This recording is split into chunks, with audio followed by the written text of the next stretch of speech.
एक छोटा सा गांव था, नाम था हरिपुर। वहां रहता था एक लड़का राघव।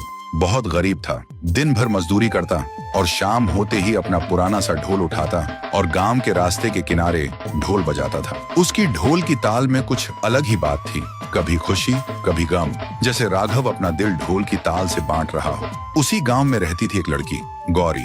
एक दिन रास्ते से गुजरते हुए उसने ढोल की आवाज सुनी और उस आवाज में कुछ ऐसा था कि वो चलती चलती रुक गई। उस रात गौरी को नींद ही नहीं आई, बस करवट बदलती रही, सोचती रही कौन है जो इतना दिल से ढोल बजाता है।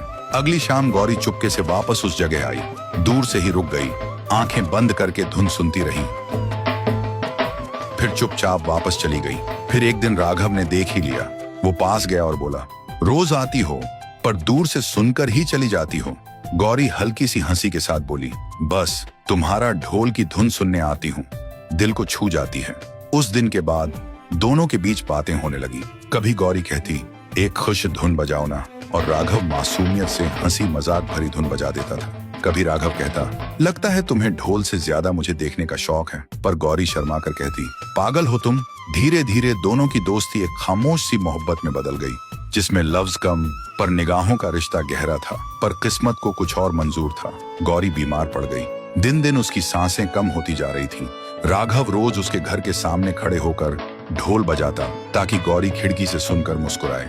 फिर एक दिन गौरी ने आंसुओं भरी आंखों से कहा, राघव, अगर मैं चली गई तो तुम ढोल बजाना कभी मत छोड़ना, क्योंकि जहां भी मैं रहूंगी तुम्हारी धुन मुझे हमेशा खुश रखेगी। राघव ने आंसुओं के साथ कहा, तू चाहे जहां भी हो, मेरा ढोल हमेशा तेरे लिए बजता रहेगा। और कुछ दिन बाद गौरी चली गई। राघव टूट गया, लेकिन उसने ढोल बजाना बंद नहीं किया। हर शाम गांव के रास्ते के किनारे वो खड़े होकर अपना ढोल बजाता है, और जब ताल हवाओं में गूंजती है, राघव आंखें बंद करके धीरे से कहता है, सुन रही है ना तू गौरी?